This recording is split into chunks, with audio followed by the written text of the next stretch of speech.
Praise the Lord. Praise the Lord. ప్రభు అయిన యేసుక్రీస్తు ప్రశస్త నామములో మీ అందరికీ హోసన్నా మినిస్ట్రీస్ తరపున హృదయపూర్వకమైన వందనాలు తెలియపరుస్తున్నాను. ప్రభు మిమ్మల్ని ఆశీర్వదించి దీవించుగాక. Heartfelt greetings to all of you on behalf of Hosanna Ministries in the precious name of the Lord Jesus Christ. May the Lord bless you and keep you. ఈ సందేశాల ద్వారా మీరు ఆధ్యాత్మికంగా బలపరచబడుతున్నారని విశ్వసిస్తున్నాను. I trust that you're being spiritually strengthened through these messages. ఈ సందేశాలు మిమ్మల్ని ఆధ్యాత్మికంగా బలపరుస్తూ దేవునికి చేరువ చేస్తూ మహిమ కలిగిన రాకడకు సిద్ధపరుస్తున్నాయని కూడా నేను భావిస్తూ ఉన్నాను. I also believe that these messages are strengthening you spiritually, drawing you closer to God and preparing you for His glorious coming. మీకు మాత్రమే కాకుండా మీరు అనేకులకు చేరువ చేయాలని, అనేకులకు ఈ సందేశాలు పరిచయం చేయాలని నేను కోరుకుంటూ మీ యొద్ద నేను ఈ చిన్న సహాయాన్ని ఆశిస్తున్నాను. I pray that these messages reach many others through you, and I kindly ask for your help in introducing them to many. ఈ రోజున జరుగుతున్న అనేక పరిస్థితులను వింటున్నప్పుడు, చూస్తున్నప్పుడు, గుర్తిస్తూ గమనిస్తున్నప్పుడు ఒక వింత మనకు అధైర్యం కలుగుతుంది. కొన్ని విషయాలలో బలహీనత కలుగుతుంది. మరికొన్ని విషయాలలో మన గుండె గడగడలాడుతూ తడబడుతున్నటువంటి అనుభవాలు కనిపిస్తూ ఉన్నాయి. Today, as we hear, see, and observe many things happening, there's a strange sense of discouragement. We feel weakness in certain matters. In other matters, we experience times where our hearts tremble and stumble. మరి ఇందును గురించి పరిశుద్ధ గ్రంథంలో ఏమని వ్రాయబడి ఉంది అని గనక మనం చదివితే, If we read what is written in the Holy Scriptures regarding this, దినవృత్తాంతాల 2వ గ్రంథం 15వ అధ్యాయం 7వ వాక్యాన్ని నేను మీకు చదివి వినిపిస్తాను. I will read to you from 2nd book of Chronicles chapter 15 verse 7. మీరు బలహీనులు కాక ధైర్యము వహించుడి, మీ కార్యము సఫలమగును. But as for you, be strong and do not give up, for your work will be rewarded. చూడండి, వాక్య భాగంలో మీరు బలహీనులు కావద్దు. See, the scripture says, do not be weak. ఎందుకు మీరు బలహీనులు కావాల్సి వస్తుంది అనేది దేవుని వాక్యం అడుగుతున్న ఒక ప్రశ్న. The word of God asks a question, why must you become weak? ఆత్మ అనేది ఉంది. ఈ బలహీనపరచు ఆత్మ మనల్ని ఎప్పుడు కృంగదీస్తూ ఉంటుందండి. There is a spirit, this spirit of weakness always weighs us down. ఇదేదో శరీర బలహీనత కాదు. This is not a physical weakness. ఇది ఒక ఆత్మ, అంటే మనలో ప్రవేశించి ఏ విషయంలో మనల్ని ముందుకు వెళ్ళనివ్వకుండా కృంగదీసే ఒక ఆత్మ. This is a spirit that enters us and depresses us, preventing us from moving forward in any area. లూకా సువార్త 13వ అధ్యాయం 10వ వాక్యంలో చక్కటి మాట ఉంటుందండి. There is a wonderful verse in Luke chapter 13 verse 10. అక్కడ ఒక తల్లి ఇంచుమించు 18 సంవత్సరాల నుంచి బలహీనపరచబడు ఆత్మ చేత పీడింపబడుతూ ఉందట. There, a woman had been tormented by a spirit of weakness for about 18 తత్ఫలితంగా years. ఏం జరిగింది? What was the result? దేవుని మందిరంలో ఆమె ఉండవలసిన స్థితిలో ఆమె లేదండి. She was not in the state she should have been in the house of God. దేవుని మందిరంలో ఏ స్థితిలో ఉండాలి? The position she should have held in the God's ఆ house. స్థితిని కోల్పోయింది. She lost that. అందరిలా ఉండాలని ఆశ ఉంటుంది. She desired to be like everyone else. అందరిలా బ్రతకాలని కోరిక ఉంటుంది. She wanted to live like everyone else. అందరిలా సాక్షిగా ఉండాలనే She ఆశ కలిగి desired to ఉంటుంది. stand as a witness like everyone else. కానీ ఆ స్థితిలో నిలిచి ఉండలేని, ఆ స్థితికి రాలేని పరిస్థితి. But she was in a condition where she could not remain or reach that మనం state. కూడా చూడండి, కొన్ని సందర్భాల్లో Look at us as well in sometimes. మనము కూడా అందరిలాగా ముందడుగు వేయాలని, We too want to step forward like everyone oh else. విజయవంతమైన బ్రతుకు బ్రతకాలని, Live a successful life. ఆధ్యాత్మికంగా ఉన్నత స్థానానికి చేరుకోవాలని, Reach a high spiritual standard. దేవునికి ఒక సన్నిహితమైన సంబంధం కలిగిన వ్యక్తులుగా బ్రతకాలని, and live as people with a close relationship with God. ఇలాంటి ఆశలు మనకు ఉంటాయండి. We have such desires, కానీ అందులో నిలవలేని పరిస్థితి, yet we find ourselves unable to stand firm ఆశించిన there. రీతిగా ఉండలేని పరిస్థితి. We fail to live that way we desire. ఇదిగో ఈ ఆత్మ ఏం చేస్తుంది? మనల్ని కృంగదీస్తుంది, Look at what the Spirit does. It depresses మన us. శక్తిని హరిస్తుంది. It drains our strength. మనకు శక్తి సామర్థ్యత ఉన్నప్పటికీ లేదు అన్నట్లుగా వేధిస్తుంది. Even when we possess the power and ability, it torments us into a feeling as if we have nothing. ఈ ఆత్మ మన ఎదురు నుంచి తొలగాలండి. The Spirit must leave us. ఇలాంటి ఆత్మ మన ఎదురు నుంచి తొలగాలంటే శక్తి కలిగిన దేవుణ్ణి మనం దర్శించాలి. For such a spirit to leave us, the powerful God must visit us. ఆయన ద్వారా మాత్రమే మనకు విడుదల కలుగుతుంది. Deliverance comes to us through Him alone. చూడండి, ఈ చరిత్రలో మనం గమనించినప్పుడు As we observe this story in the 11వ వాక్యాన్ని scripture, చదువుతున్నారండి. I am reading the verse 11. 18 ఏండ్ల నుండి బలహీనపరుచు దయ్యము పట్టిన ఒక స్త్రీ అచ్చట ఉండెను. ఆమె నడుము వంగిపోయి ఎంత మాత్రమును చక్కగా నిలవబడలేకుండెను. యేసు ఆమెను చూచి రమ్మని పిలిచి, అమ్మా, నీ బలహీనత నుండి విడుదల పొంది ఉన్నవని ఆమెతో చెప్పి ఆమె మీద చేతులుంచగానే ఆమె చక్కగా నిలవబడి దేవుని మహిమపరిచెను. And a woman was there who had been crippled by a spirit for 18 years. She was bent over and could not straighten up at all. When Jesus saw her, he called her forward and said to her, "Women, you are set free from the infirmity." Then he put his hands on her, and immediately she straightened up and praised God. ఆయన విడిపించగలిగిన దేవుడు. He's a God who can deliver. ఇలాంటి బలహీనపరచు ఆత్మను గద్దిస్తాడు. He rebukes such a spirit of weakness. ఆ బలహీనపరచు ఆత్మ యొక్క కబంధ హస్తాలలో నుంచి విడిపించడానికి శక్తిగల దేవుడు ఆయన. He is the mighty God who can set us free from the clutches of the spirit of weakness. ఇంతవరకు ఒకవేళ ఎలా బలహీనులై ఉన్నారో నాకు తెలియదు. I don't know how weak you may have been until now. ఆశ ఉండి అడ్డుకోలేని పరిస్థితుల్లో ఆవేదన చెందుతున్న పరిస్థితులను నాకు తెలియదేమో కానీ I may not know the pain of the situation where you have desire but cannot ఈ reach your మాటలు goal. వింటున్నప్పుడు పరిశుద్ధాత్ముడు దేవుడు మిమ్మల్ని దర్శించునుగాక. However, as you listen to these words, may the Holy Spirit visit ఆ you. బలహీనపరచు ఆత్మను తొలగించునుగాక. May He remove that spirit of weakness. ఆయన మిమ్మల్ని పూర్ణులుగా చేసి స్వస్థపరిచి క్షేమం అనుగ్రహించి ఆయన మిమ్మలను నిలువ పెట్టునుగాక. May He make you whole, heal you, grant you peace and cause you to stand firm. మీకు మరొక మాట కూడా నేను మీకు జ్ఞాపకం చేస్తాను. I'll also tell you another scripture. పరిశుద్ధుడైన పౌలు కొరింథీ సంఘానికి రాసిన మొదటి పత్రికలో 11వ అధ్యాయం 30వ వాక్యంలో చక్కటి మాట రాశాడండి. Holy Apostle Paul wrote a wonderful verse to the church of Corinth in 1 Corinthians chapter 11 verse నేను ఆ 30. మాటలు చదువుతున్నాను. I am reading those words. ఇందువలననే మీలో అనేకులు బలహీనులను రోగులనై ఉన్నారు.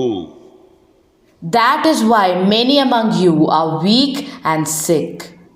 ఎందుకు బలహీనులు అవుతున్నారు? Why are they becoming weak? పరిశుద్ధ పౌలు చెప్తున్నాడు ఈ వాక్యంలో, మీరు మిమ్ములను మీరు విమర్శించుకొనక. Apostle Paul says in the scripture, because you do not examine yourselves. బలహీనత ఎందుకు ఆవరిస్తుంది? Why does weakness overcome us? బలహీనత ఎందుకు చేరుతుంది? Why does it creep మనల్ని in? మనం విమర్శించుకోక. Because we do not examine ourselves. ఏదైనా దేవునికి విరోధమైనది మనలో ప్రవేశించినప్పుడు When something contrary to God enters us, ఎప్పటికప్పుడు మనం విమర్శించుకొని అందులో నుంచి మనం విడుదల పొందకపోతే, if we do not examine ourselves time and time again and receive deliverance from it, అది మనలో గొప్ప బలహీనతగా మారిపోతుందండి. it turns into a great weakness within చాలా us. సందర్భాల్లో మనల్ని మనం మోసపరుచుకుంటాం. In many situations, we deceive ourselves. నేను చేస్తున్న భక్తి గొప్పది, My devotion is great. నేను చేస్తున్న ప్రార్థన ఉన్నతమైనది, My prayer is noble.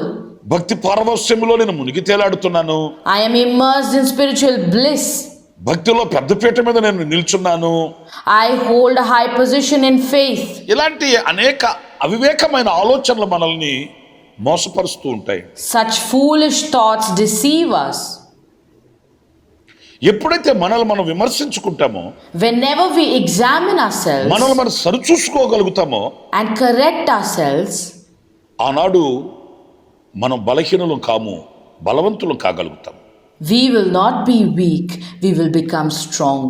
ప్రియమైన సహోదరులారు, ఈరోజున అనేకులు తమను తాము విమర్శించుకునే స్థితికి రావట్లేదండి. Dear brothers and sisters, today many people are not coming to the state of self-examination. అందుకే దేవునికి విరోధమైన కార్యక్రమాలు హృదయంలో నిండిపోతున్నాయి. That is why things contrary to God fill the heart. ప్రారంభం ఒకవేళ అల్పంగానే ఉన్నప్పటికీ Even if the beginning seems small, రాను రాను రాను రాను దేవునికి దూరం ఎక్కువైపోతుంది. gradually the distance from God grows wider. ఏదైనా ప్రారంభించబడినప్పుడు అల్పంగానే ఉంటుంది, When anything starts, it begins small. ఆ తర్వాత ఆ దూరం అనేది పెరిగిపోతుంటుంది. Later, that distance grows significantly. దావీదు ఒక్క పాపము చేశాడు. David committed one sin.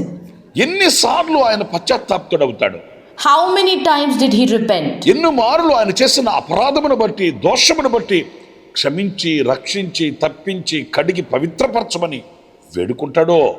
How many times did he plead for forgiveness, salvation, deliverance, and cleansing because of his trespasses and guilt? ఆ మనసు ఎంతో ఉన్నతమైనదండి. That heart was truly noble. ఆ మనసు ఎంతో శ్రేష్టమైనది. That heart was most precious. ఎప్పటికప్పుడు ఆ బలహీనతను తొలగించుకున్నప్పుడు మనలో బలము స్థాపించబడుతుంది. When that weakness is removed time and time again, strength is established within us.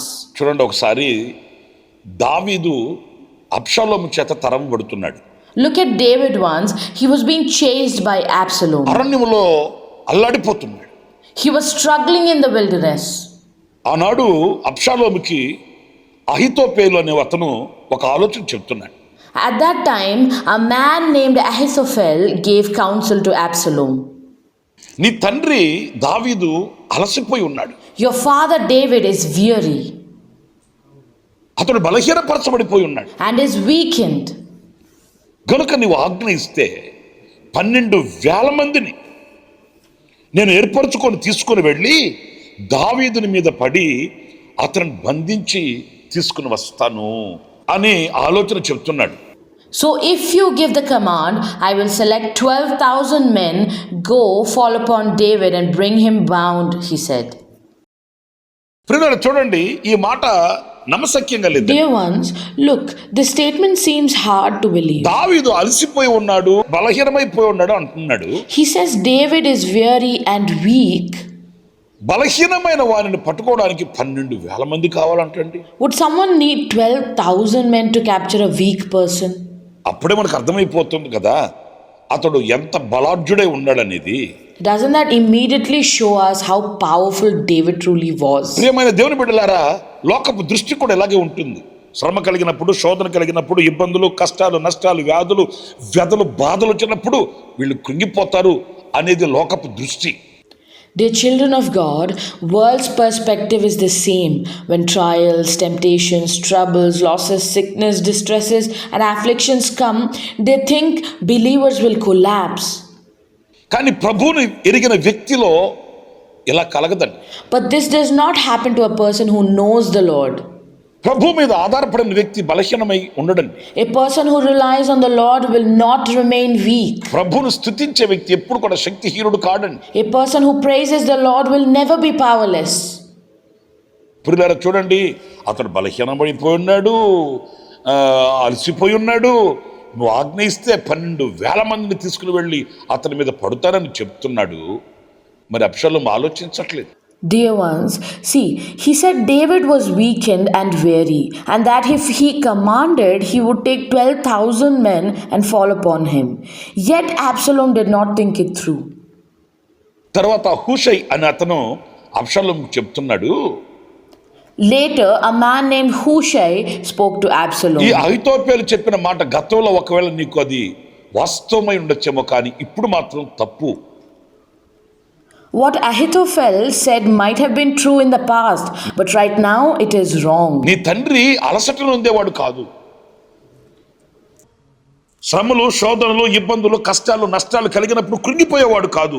He was not the one to sink under trials, temptations, troubles and తన losses. బలహీనతలలో శక్తిని పొందుకునే వ్యక్తి. He was someone who gained strength in his weaknesses. తనకు కలిగిన శోధన, శ్రమలలో దైవ శక్తిని ఆశ్రయించే వ్యక్తి. He was a person who sought divine power in his trials and tribulations. చూడండి, దావీదు కీర్తనలో కూడా మనం చదువుతాం కదా. Look, we also read in the Psalms of David, గాఢాంధకారపు లోయలలో నేను సంచరించినను, ఏ అపాయమునకు భయపడను. even though I walk through the darkest valley, I will fear no evil. ప్రియమైన సహోదరులారా, Dear brothers and మీరు sisters, బలహీనులు కాకండి, do not be weak. ధైర్యం విడవకండి. Do not lose courage. ఈ కార్యం సఫలమవుతుంది. Your work will succeed. ప్రార్థన చేసుకుందామా? Shall we pray? కృపా సత్య సంపూర్ణుడా, Full of grace and truth, శివాధిపతి అయిన యేసయ్య మీకు వందనాలు.